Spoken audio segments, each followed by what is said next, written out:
Hello, everybody. Thank you so much for joining me today on our YouTube live, mine, whatever. Just before I start, I just wanted to give a shout out to Glenn Marsden, who I did an interview with on my channel. So I highly recommend you go and check it out. It was a really fun interview. He's a very successful entrepreneur, and he started the Imperfectly Perfect campaign. This campaign is basically to bring awareness for mental health. And I've known Glenn for a very long time, and I wanted to share some of his wisdom and knowledge and spiritual growth and how he created the Imperfectly Perfect campaign from nothing, literally, into a global successful, I guess, business, but it's really a community, and it's really a lot more than just that. So I highly recommend you go and check it out. Also go and support the campaign. I'm always sending that man a lot of love and blessings.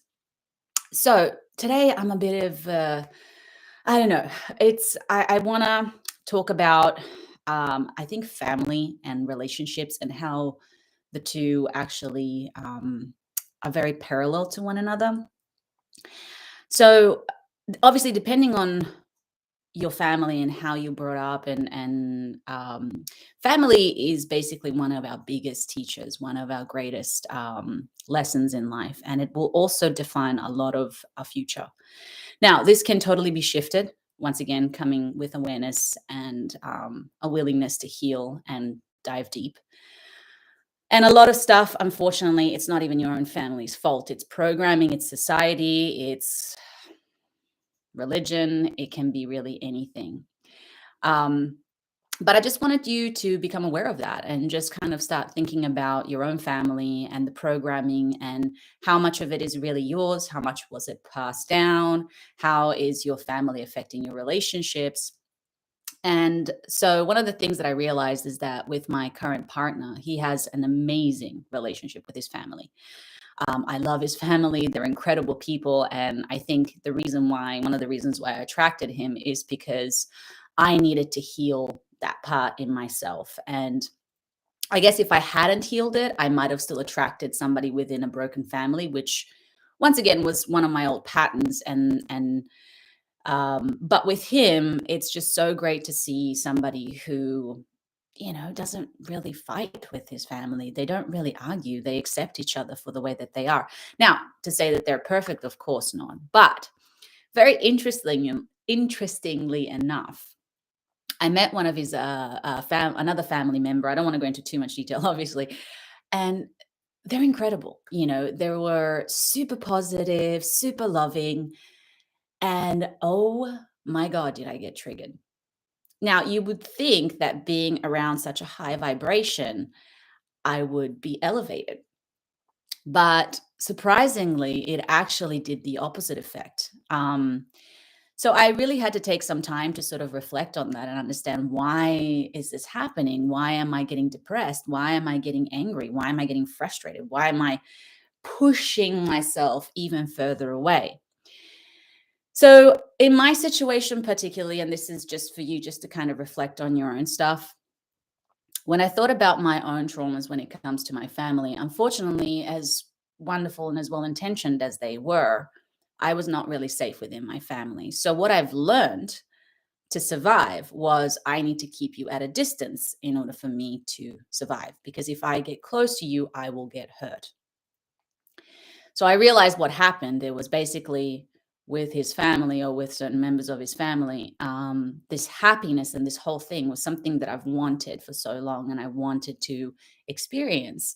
And even though I had the opportunity to experience it, I was in resistance.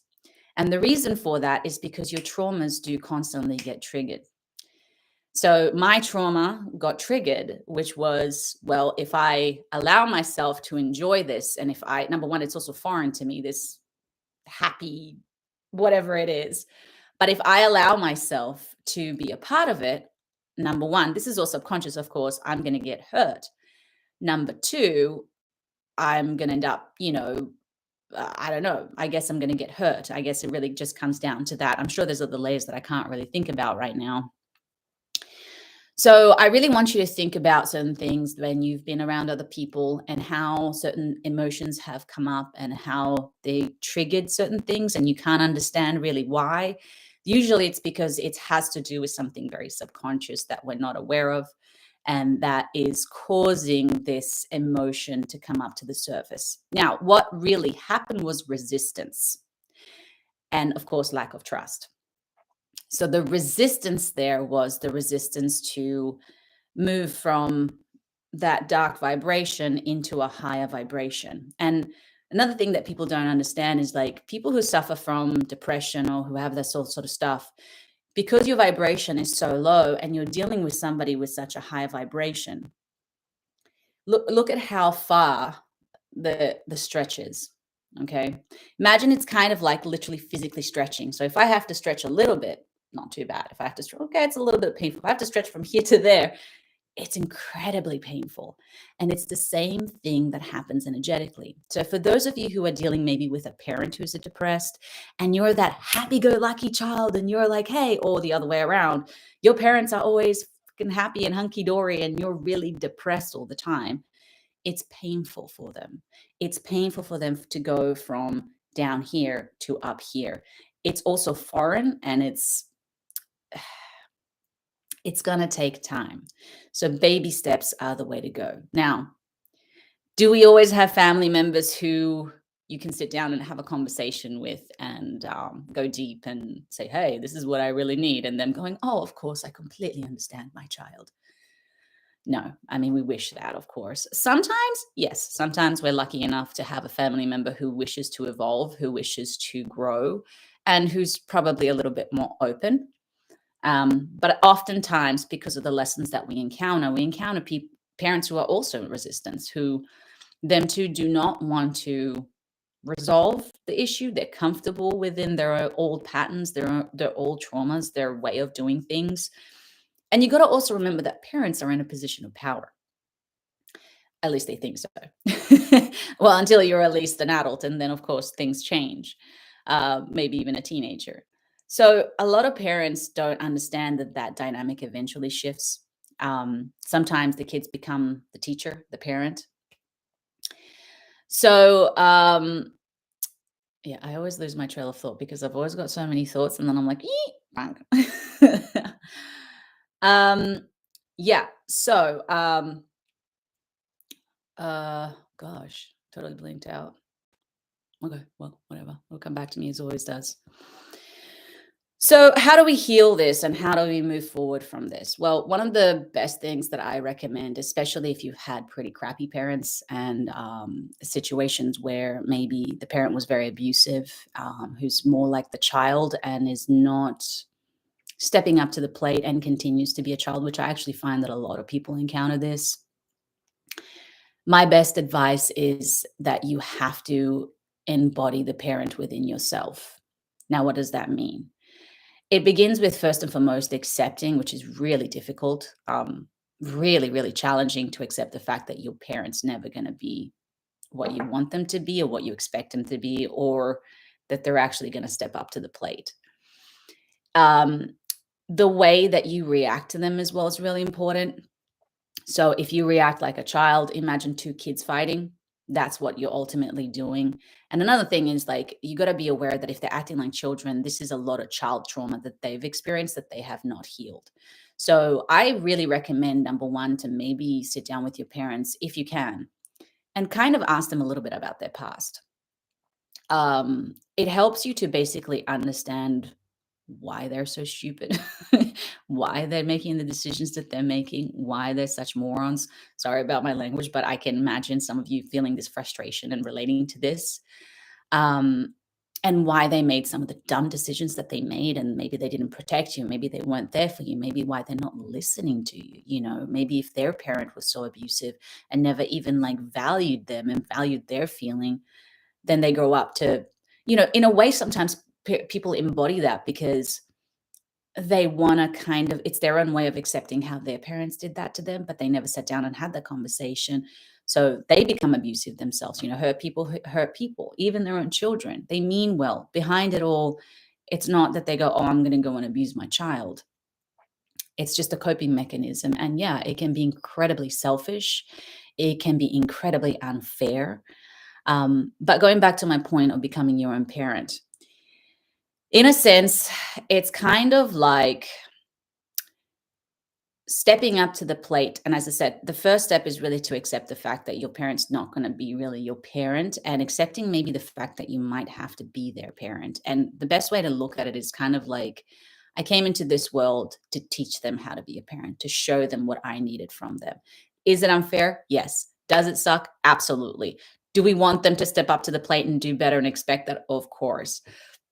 But a lot of the time, that's not going to happen. But once, if you can truly and really embody that understanding that they're never going to be that, and literally your mission on this planet, part of your mission on this planet, is to teach them that lesson and to help them evolve by example. And how do you do by example? It's the way that you treat yourself and the way that you respond to them. So, like I said, if you're arguing with them and you argue like a child, like you used to when you were a kid, they're going to respond like a child, guaranteed. But I'll give you an example, something that happened to me recently. One of my somebody I know, once again, I don't want to get into too much personal detail.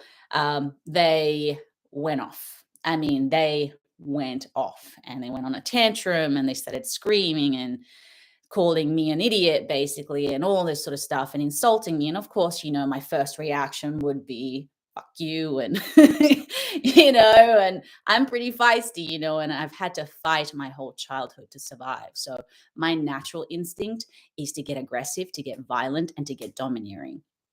But obviously, through the years of healing, I understand that that's not going to get me. I mean, it's going to feel good at the time because it makes me feel empowered, but it's not real power. Real power was how I reacted, which I smiled at them.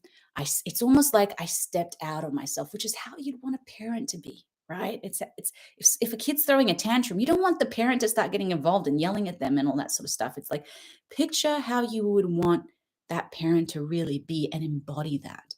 So I sat in stillness and I sat quiet and I really said to myself, don't react. You know, this person does this all the time. You know that they're going through some trauma right now. You know that you being here is triggering them. So you just let them go off, and I just watch and observe, and I really listen, because it also opens you up to seeing things from a different perspective when you're just observing and not reacting. Once again, this is not easy. You're going to be times that they're going to say certain things that are going to trigger you very easily. But if you can teach yourself, and it's going to happen time and time again when you're going to have these fights. So you got plenty of practice. But it's going to come to that day, I'm telling you, if you come in with this consciousness and this awareness, this stillness. And I looked at them and I was like, what do they need from me right now? What do I need to say right now that I would need if I was in their shoe, or if I was a parent, a wise parent, a good parent, what would I say? And I just smiled at them and said, hey, I love you. And I'm sorry that you're feeling this way. And coming from, also, it's not just what you say, but it's how you say it and the energy behind it. That really, we read energy. We forget, because this person is expecting me to go off. That's subconscious, of course. They're not doing it to be vicious, but this is something that they're doing because they're triggering something, and we're triggering each other, right? And I saw them all of a sudden just react differently because of the way that I reacted, because of the way that I said things, and they calmed down all of a sudden. Now, did they still go off? Yes, but they didn't go off the same way. Something had shifted in them, something had turned. And so I was like, as opposed to reacting with aggression and violence and all this sort of stuff that I would do many, many years ago, I reacted from a higher perspective, from my parent self. And I parented them, you know, and kind of taught them, hey, this is how you should be doing things, and without being condescending, without being a smartest, without even punishing them for maybe not being the way that I wanted them to be. Um, anyway, the point is, this person, calmed down, and it's happened to me multiple times throughout my life, and I learned this lesson because it happened to me as a teenager. It happened with another one of my parents, and same situation. This person has a lot of unresolved trauma. They were being triggered. They started going off. They started being really immature. And I could see it. I'm like, they're being a child and I'm the child here. This is really weird. And I just did not respond, and I saw that eventually what happened was that they were just basically fighting themselves, you know. So the key here is, think about how you'd really want somebody to react. And you got to remember, guys, like, I'm not perfect. As I said, I came from a background where I was really aggressive, violent, angry. So, they also were triggered by my stuff. And it's a give and take in this world. And obviously now over time, things resolve because I started to heal a lot of that stuff in myself, and it will reflect on the outside. Now, if of course the family is dangerous and it's very, very toxic, I think sometimes it's good to move away. I think that is necessary, especially if there's physical violence involved and sexual abuse and mental abuse and all that sort of stuff. I always recommend for people to just sort of step away and take time to heal yourself, take time to build tools, coping tools, get therapy. I'm a big advocate for therapy, and I love what I do, and I love the spiritual side of things. But I think mind, body, spirit, and they're all packaged. When you work on your spiritual side, you work on your physical side, and you work on your mental side. So these things can be resolved. And then many, many years later, I have a much better relationship with these people. Is it perfect? No. I don't know if you guys have ever heard of there's a Buddhist saying, don't quote me on it, but I've heard it, but I'm pretty sure it's a Buddhist saying that a whole bunch of monks basically say, oh, you think you're enlightened, do you? Well, go and spend a week with your family and see how enlightened you really are. So just take a moment just to think about, some of the beliefs in your family that you might have picked up that might not be yours, or some of, the trauma that you experienced, that it's still controlling you today, that it's still affecting you today, that it's still making decisions for you today. And this is something that happened in the past. So it's amazing how people kind of go, oh, it was in the past, whatever. And it's like, no, your past, especially up until the age of 7, can really, well, it does actually, it completely defines your future. So your childhood years are really, really important. And if you did not have the love and support, which by the way, everybody has trauma, even if you lived in the most amazing family, everybody has trauma. Of course, some people come in with specific lessons, and their trauma are much more on a greater scale. But I think the dynamic of thinking, oh, my parents are my parents and I'm the child, we kind of have to shift out of that a little bit and understand that we're just spiritual beings having a human experience. So when you think of it from a greater perspective, when you kind of take yourself away from the human side of things and look at the lessons and look at the greater picture, we begin to understand that there's much more to it than just mom, dad, kids, and they need to be this and I have to be that. Once you can come around with that, it makes it much, much easier. So becoming your own parent is really doing the things, speaking to yourself, acting as if, especially with other people, in ways that you want your parents to have taught you, to have shown you. And we also got to remember that when we live through that trauma, or when we live through these experiences, we actually learn a lot. When you've had a really, really bad parent, you probably know how to be a good parent, unless, of course, you have damaged yourself to the point where you have no awareness. But I'm assuming that a lot of people who are watching this stuff have some level of awareness or want to heal. So therefore, you're on a journey of bettering yourself, which means you have some level of self-awareness. You are seeking some kind of information to do better than they did, to do better than what you know. So I thought we would do a meditation around that today. I'm just trying to see if I'm getting any more information or anything else to say about it. Sometimes I have to just be a little bit quiet, but it's hard with the lives because it's just me. Okay. Sorry, I'm sitting on a ball. Just so you guys know, because I have back problems. And by the way, for anyone who has lower back problems, this thing is incredible. Speaking of which, lower back problems. So lower back problems are related to your base chakra. And base chakra is actually the first chakra that we create when we're born. So this is actually related to childhood trauma. I am currently also having some health issues come up, and I understand that, my first thing could happen that I could go into absolute fear. Weirdly enough, there is fear, but there was also a lot of peace with this. I think it's because I understand that something's coming up because it needs to be resolved that I haven't been aware of. And I know I have a lot of trauma. And even though I've done a lot of work, life is an ongoing lesson. It's never going to stop. And I've been very lucky so far not to have anything too bad physical come up. But because of my abuse as a child, this is very I was expecting something like this to possibly come up later in life. It's very difficult to heal something that, happened so long ago. And this is another example. It's like when people say, oh, this happened to your childhood, get over it. That shit stays in your body. My relationships in life reflection because of what happened to me. And now I think what's happening is because I have created such a healthy relationship. Um, it's almost like that energy needs to be released now. My body was comfortable with abusive people. My mind, my body, my everything was comfortable with that because that's what I understood and that's what I knew and that's what I allowed in my life. So the minute I allowed somebody who's actually treating me well, who loves me, who's kind, who puts my needs first, is going to challenge that energy inside of me, and it's going to get uncomfortable.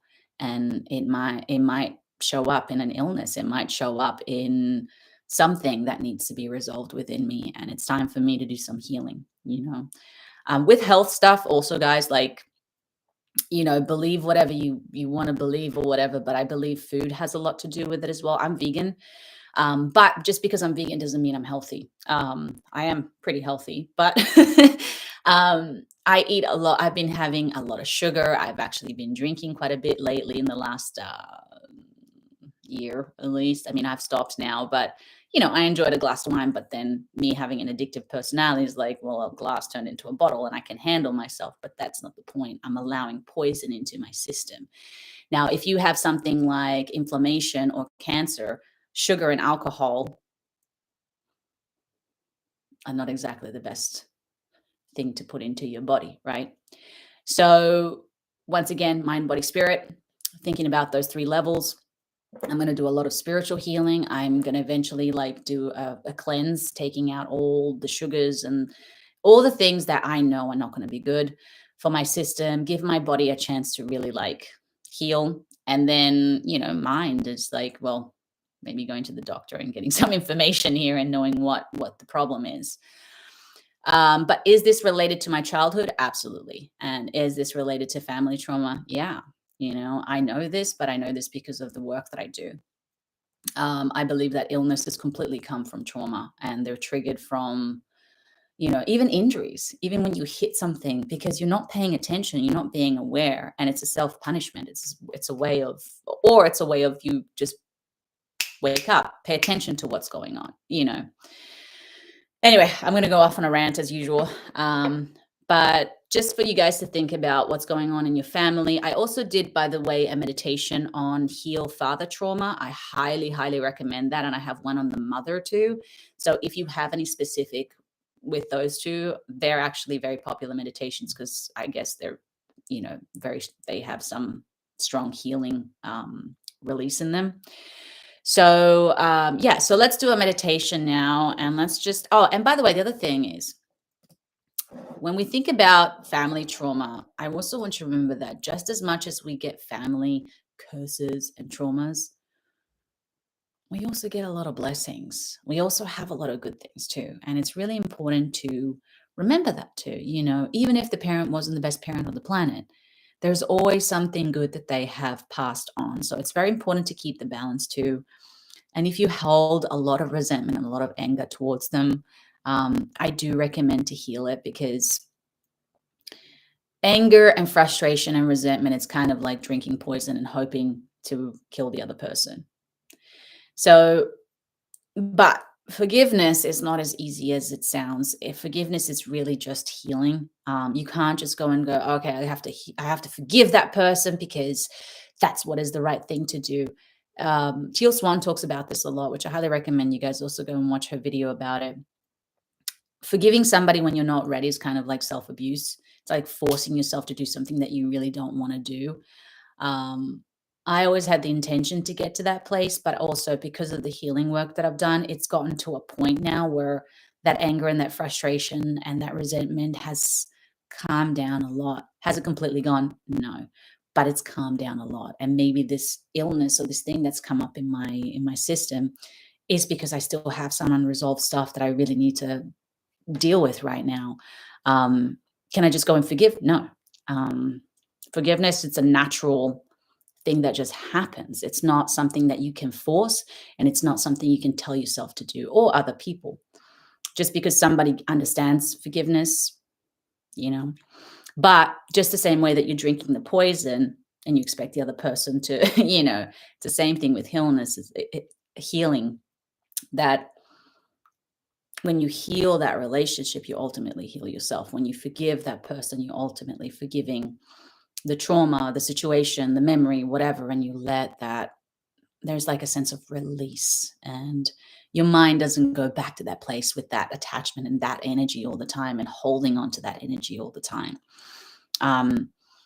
I work with somebody, one of my clients has a lot of resentment towards his family, a lot. And I really relate to that a lot, and I understand it. And it's very, very difficult to let go of that. But as I said, trying to once again understand them, looking at them as their little child, and trying to really let go of expectations. It's kind of like the death of a parent. When you let go of that expectation, it's kind of like seeing them kind of pass away, that parent that you had this image of, and allowing that child to be there, and I mean, that's what I do, and that's helped me. I don't know if that's something that's going to help you. I always feel like I rant on these things, but then when I watch them later, I'm like, okay, that kind of made a bit of sense. So I don't know. Anyway, so let's do our healing session, our meditation. And by the way, guys, I don't even know what I'm doing half the time. Like, just so you know, my healing sessions are really just channel. That's why it's called the meditation channel.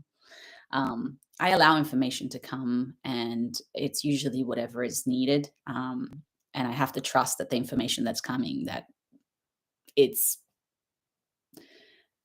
doing what it needs to do. It feels right to me, and I've been doing this for a very, very long time, and I can see from the responses and from my own healing that it really does work.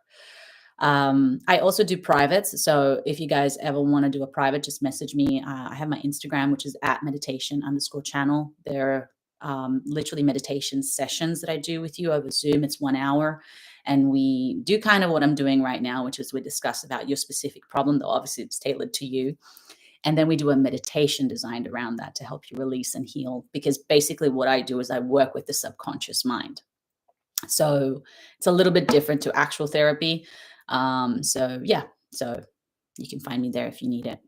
All right, so let's do 20 minutes. Okay, that's good. I've been using the same track, so I hope you guys like this music. I kind of just figure that the music is not always the main thing anyway.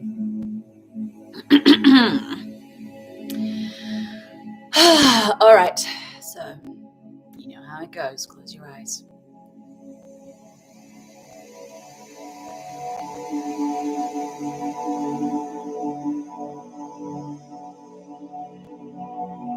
Give yourself permission to be still, be quiet, centering and calming that energy down, calming all the nerves and the electricity that is in your body, bringing your attention and focus within.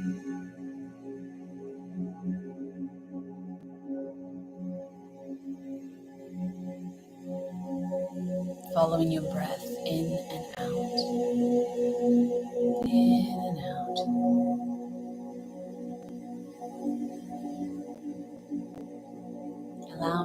breath to soothe and calm your mind.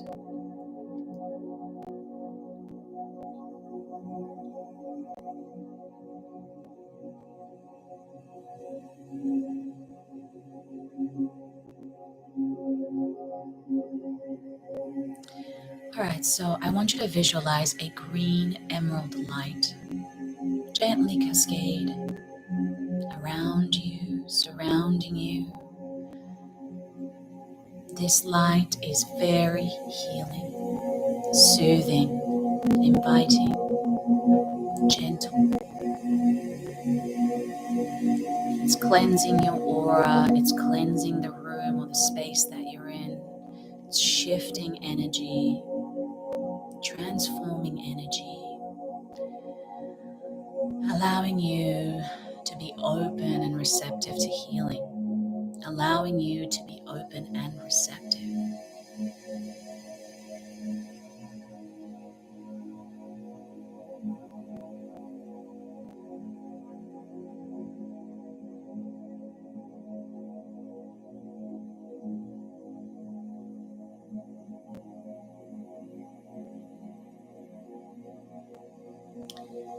And in the middle of this green light, I want you to picture a white light, a sharp white light that gently falls in the center of your head, shooting all the way down your body, entering the earth beneath you, allowing a clear, centered channel through you. And that light continues to go down, down, down the earth, all the way down, and it spreads like the roots of a tree, grounding.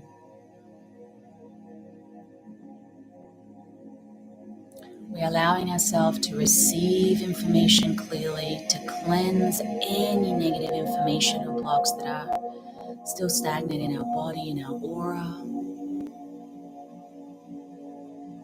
Allowing ourselves to be a clear channel for healing.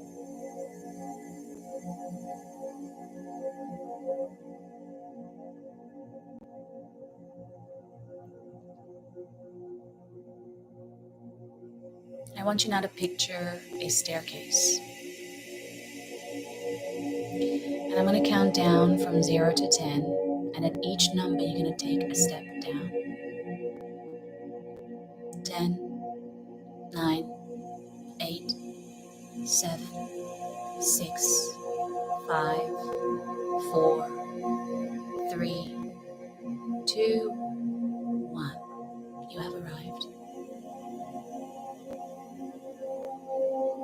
There is a gate in front of you. A big wooden gate. And I want you to open that gate. And as you step through, you see an amazing garden. The breeze, the trees, butterflies surrounding you. This place is peaceful and inviting, allowing calm and soothing energy to surround you. And then as you notice, you will see a path in front of you, and I want you to begin to follow that path.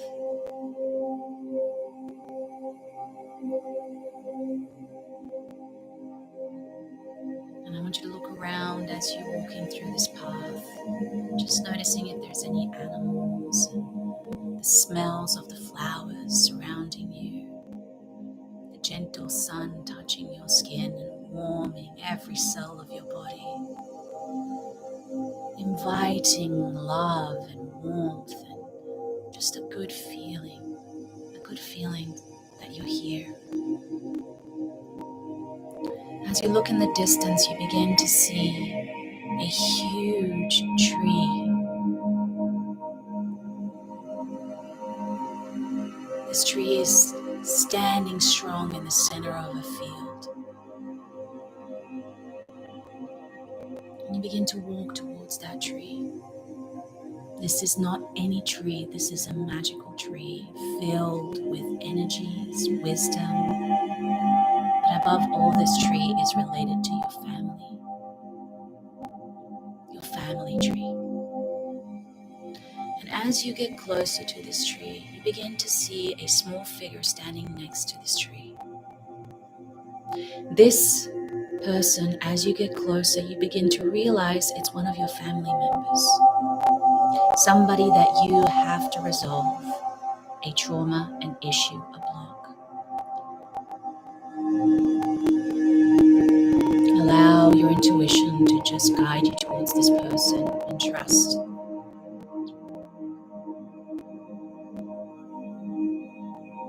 As you get closer, the person becomes clearer and clearer. And they're standing next to this tree waiting for you.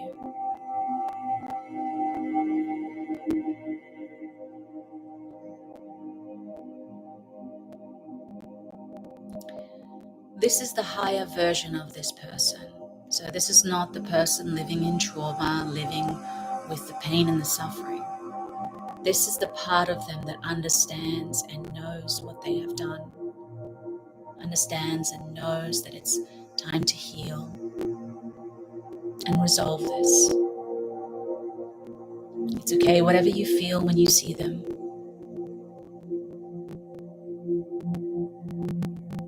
Just stand in front of them and look at them now for the time. And allow any feelings of resentment or anger or frustration to just arise. And this is your time to let it out, to tell them exactly how you feel, to tell them everything that you have never had the chance to say. Speak your truth. You cannot hurt them, and it's not about that. It's about allowing yourself to fully express the pain and the suffering and whatever it is that you're still holding on to. So just take a minute to really express all of this to them.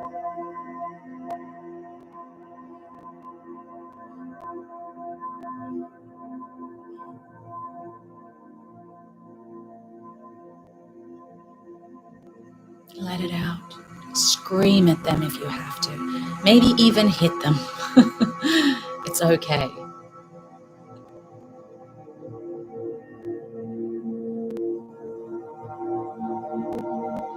You really want them to see and feel the pain and the suffering that they have caused you.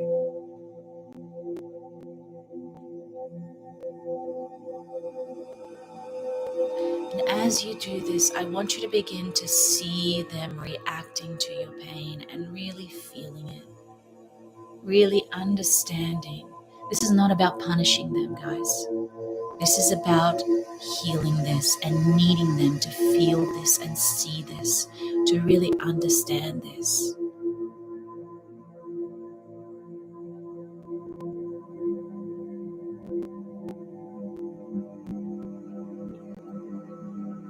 Maybe they're crying now. Maybe you're crying.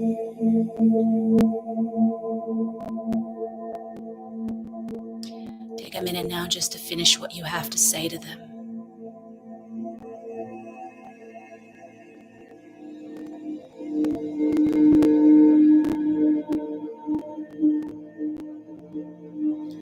Okay. Now that you have let it all out, that person is going to put their hand on the tree, on the trunk of that tree, and as they place their hands on it, it begins to glow. The whole tree above you begins to glow. And a leaf gently begins to fall down, and they catch that leaf. They hold this leaf in their hand, this energy, and they look at you as they're holding this leaf, and they begin to say things to you that you've always wanted and needed to hear. I am so sorry I let you down. I am sorry I couldn't do better and be better.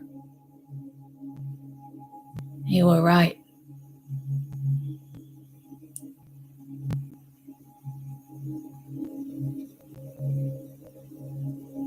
Allow your imagination once again to listen and to hear the things that you need to hear.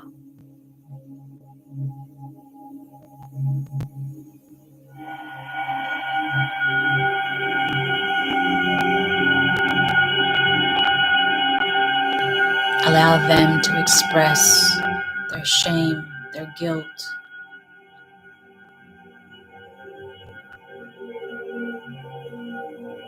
their failures. And allow them to express how they know and understand finally the impact that they had on you, the repercussions of their actions.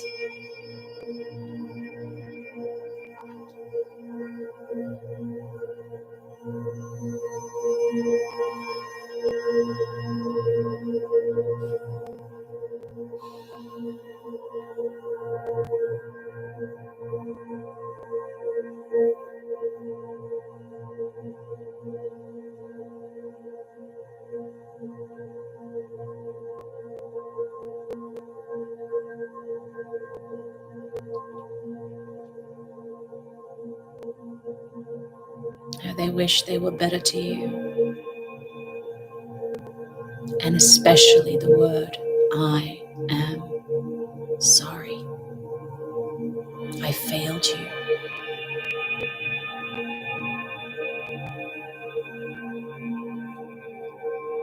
Take a moment now to allow them to finish what they need to say.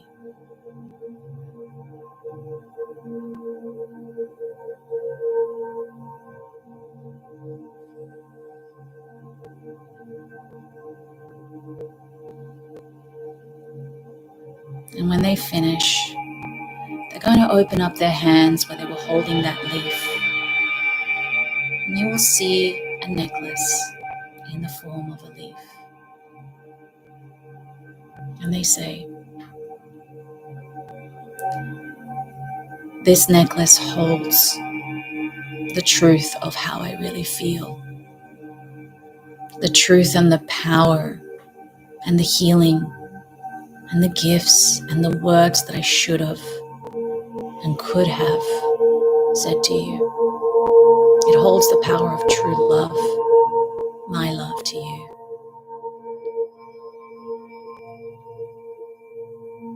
I am so sorry I couldn't do better and be better in real life, but here I am better. I will do better.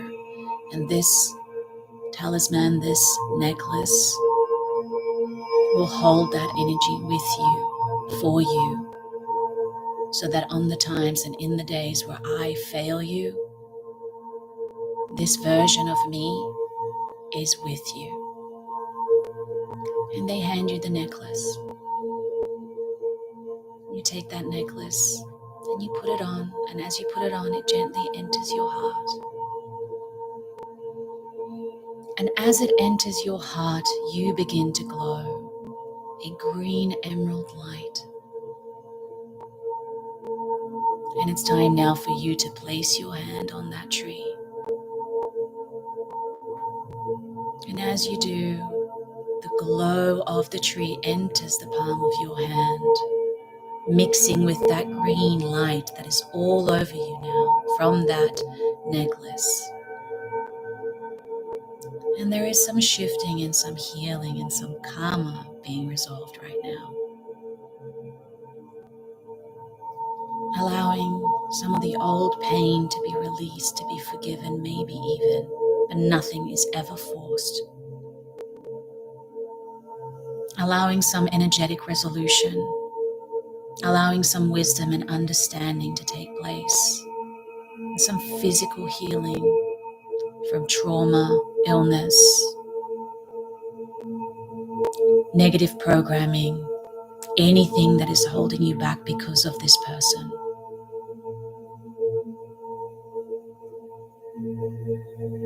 In your heart, you can feel that energy being cleansed and pushed around from your heart. This tree represents not just this person, but your entire family lineage. This is a very powerful shift. But above all, it doesn't just shift the negative, it gives way and permission for the positive to take place. for luck, opportunities to enter your life now where before were not possible. People, relationships that are good for you, support you, and love you. Resolving old patterns that no longer serve you.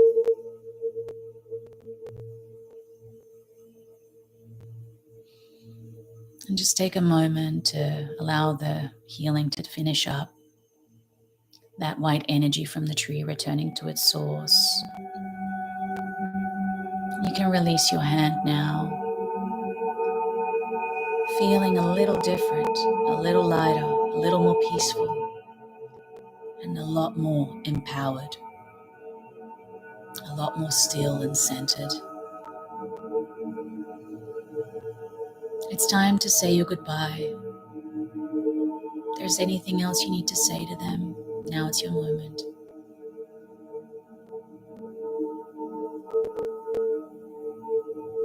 You turn around now and you walk back to that path, moving away from the tree, thanking your ancestors, thanking the tree.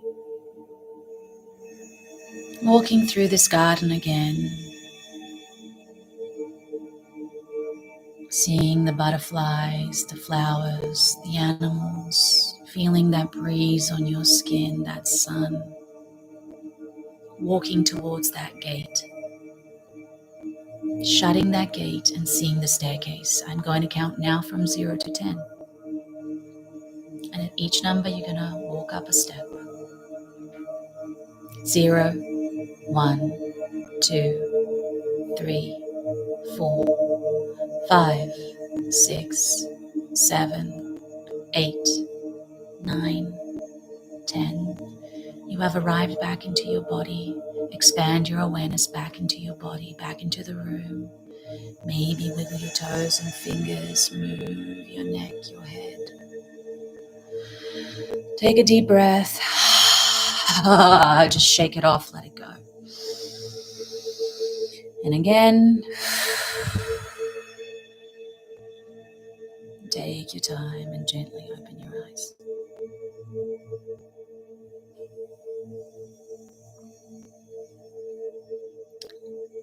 All right. I always feel like the music starts to get a little bit creepy. I just realized that, but let's just go with it.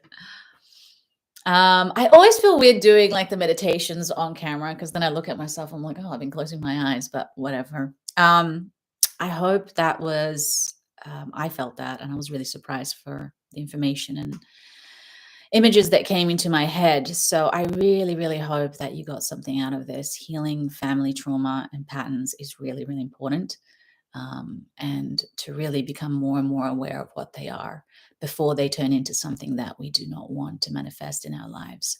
One big key is to see the relationships that you already have with people in your life or lack of. So, thank you so much for joining me today. I hope you have an amazing day, and I will talk to you soon.